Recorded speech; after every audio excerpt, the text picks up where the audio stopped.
What's cracking, Jack? You are in the jungle. Conference play is heating up in college football. We're going to look at my 5 favorite games to bet this weekend right here, right now.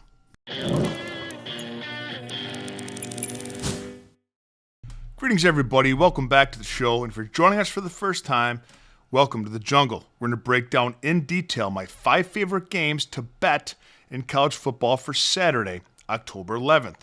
I'm going to leave for you 2 links in the comment section. The first link is to my $5 favorite play of the day. And for just $5 and no further obligation, you get my best college football bet of Saturday, text to your phone. Last weekend's bet was Notre Dame minus 20.5. Congratulations to all who tailed and cashed. The second link is to become a Jungle member. And for as little as 55 cents a day, you can become a Jungle member, become part of the fastest growing sports betting movement in the Western Hemisphere. What do you get for becoming a Jungle member? Well, I'm glad you asked. You get my full betting card, all sports, text to your phone every single morning. I kept MLB, NBA, NFL, college basketball, and college football.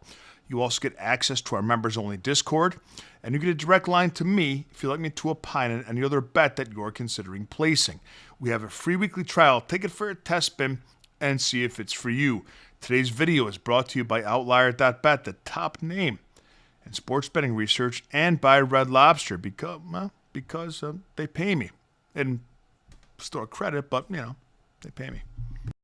First game I want to touch is Alabama at Missouri. Alabama laying 3.5 points on the road. The narrative surrounding Alabama since week 1 and that loss to Florida State is that they're a different team after week 1. And I ordinarily don't agree with these kind of narratives, but in this case, I do. Since then, they've hammered Wisconsin, they've hammered Vanderbilt, and they've beat Georgia on the road in Athens. All 3 of their wins have come against ranked opponents. I know Missouri is good, but they haven't been tested. They beat Kansas by 11, they beat South Carolina by 9, and that's as good as competition as they've played. They've played nobody close to the talent level of Alabama so far. For a ranked team as high as Missouri is, those Kansas and South Carolina wins are a little bit too close for me. And we saw the same story last year. Missouri was undefeated. Everybody's darling. Went on the road at that point of undefeatedness to Texas A&M and got waxed and got exposed. Alabama is on a mission. They're getting great quarterback play from Ty Simpson, and that defense is coming together. I think this was where Missouri gets exposed a little bit again. We pull back and peek behind the curtain. Don't be afraid to lay 3.5 with the Crimson Tide. Number 7, Indiana. Very interesting game. At number 3, Oregon. Oregon laying 7.5 points at home. The question is, are you afraid of the hook? We'll talk about that. Last year was Oregon's first year in the Big Ten, and they won the conference. And I think that a lot of the OGs in the Big Ten have a little bit of a chip on their shoulder because it was Oregon's first year in the conference and they won it. So they get everyone's best game, but not that Indiana and head coach Curt Cignetti need extra motivation. He's had a chip on his shoulder his entire career. If you remember the quote, his interview, all I do is win, just Google me. But they've had a chip on their shoulder ever since last year when they made the college football playoff and everybody in the media questioned whether or not they belonged. Cignetti and the Hoosiers keep their foot on the gas pedal. That's what they do. Everybody knows that. Evident in their 63-10 win over Illinois 2 weeks ago. Last week, though, they beat Iowa just 20-15. These are 2 of the best quarterbacks in college football going head-to-head. Fernando Mendoza for the Hoosiers, 16 touchdowns to 1 interception so far this season. Dante Moore for the Oregon Ducks, 14 touchdowns, 1 interception. The question surrounding Dante Moore coming into this year was how would he perform on the road at Penn State in a hostile environment in their whiteout game. And man, did he answer the bell in that game. Now that same question, that same narrative surrounds Hoosiers quarterback Fernando Mendoza. Now he did go on the road and beat Iowa in Iowa City in a close game, but his numbers did come down a bit against a good defense. And the score, like I said, was just 20-15. Indiana under Curt Cignetti has blown teams out in insignificant fashion, including Illinois this year. And it was a great performance, but I think that Illinois is overhyped. I think Illinois is overrated, but their impressive performance has been mostly against less than good teams. When you look at when Indiana has stepped up in class under Curt Cignetti and the newly significant Hoosiers football program. They haven't met the challenge. They did beat Michigan last year, but that was a very down year for the Wolverines. But I look at Ohio State last year, and I look at the Notre Dame game Indiana played in the playoff, and they got waxed and exposed in both those games. And they've stepped up in class. They haven't answered the bell. I think Oregon is the second best team in the country behind Ohio State. This is a very difficult place to play in Oregon. Don't be afraid of the hook. Lay the 7.5 with the Ducks. Hey, if you've ever wanted to bet bigger than you ordinarily do, than your normal wager, but we're afraid to do so, my friends at mybookie.ag have a deal for you.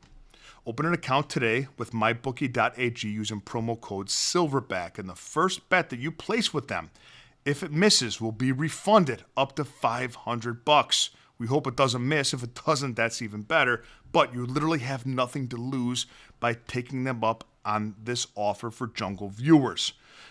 Make your first bet, mybookie.ag, up to $500. It doesn't bet, you get refunded. What do you have to lose? Mybookie.ag is one of the biggest and most reputable offshore sports books that there is. Bet on everything that you've grown to love to bet on, from totals to spreads to player props, over-unders, everything in between. Open an account today at mybookie.ag, promo code SILVERBACK, and never recommend anything, brother, that I don't believe in.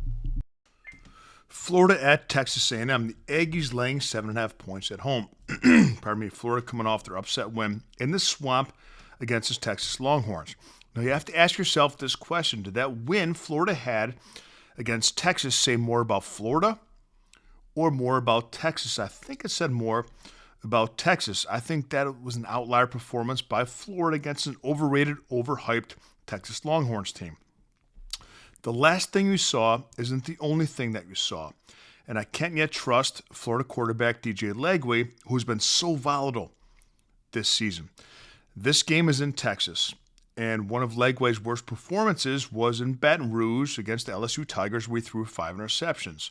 I think the Aggies are one of college football's best teams. They're a very complete team, and they're a buzzsaw right now. They can run the heck out of the football, and they're throwing it a lot better right now with quarterback Marcel Reed. And their bookend receivers they got through a transfer portal have been almost unstoppable. I think they have too much firepower for Florida and a good enough defense to shut down Legway in that very volatile, unstable Florida offense. Take the Aggies minus 7.5. Georgia at Auburn. Auburn are plus 3.5 at home. This is a very tough spot for Georgia, one of the biggest rivalries in college football. At Auburn, the perfect situational sandwich spot against the Georgia team from a handicapping standpoint. Let me explain. How many big games can Georgia get up for? September 13th, they're on the road and won a shootout against Tennessee, 44-41. Next game, they lost to Alabama in a street fight, 24-21. Then last week, they had another SEC matchup against a tough physical Kentucky team that took care of business. And next week, they're playing Ole Miss, the biggest game of the season that may have very big college football playoff implications.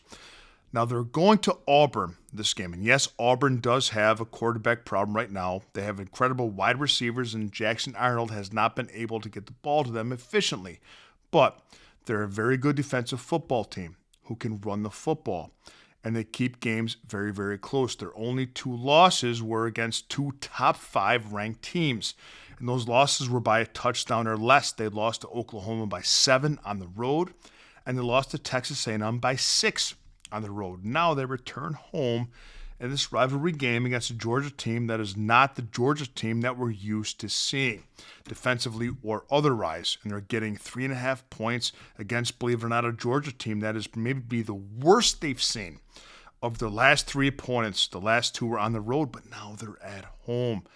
I think this is an ugly game, and I think it'll be decided by a field goal or less. We want to take the Auburn Tigers at home plus the 3.5 points. Number 15, Michigan at unranked USC, and USC is minus 2.5. Here we have another situation where an unranked team at home is a favorite against a ranked team. So why is that? Well, part of it is because true freshman Michigan quarterback Bryce Underwood, we saw him struggle when they got waxed on the road at Oklahoma. We saw him win on the road in Nebraska, but just by a 3-point margin. And there are a lot of questions whether or not Michigan can keep up with the USC offense. USC is third in the country in scoring, averaging 48.4 points a game. Michigan is 50th, averaging 16 points a game less than USC is. Michigan is 94th in passing yards. USC is third. And USC is the number one team in the country in yards per play, averaging 8.5 yards per play. So think about this. Every play, USC is averaging 8.5 yards. They're averaging a first down every 2 plays. The worry from a USC's betting standpoint is that we saw Illinois push the USC offensive and defensive line around in that game that they lost, and Michigan has the advantage in both of those lines. But USC was dinged up in this game. They were battered, and they're coming off of a bye now. They've had 2 weeks to rest, 2 weeks to prepare for Michigan. Michigan is traveling to the West Coast, cross-country.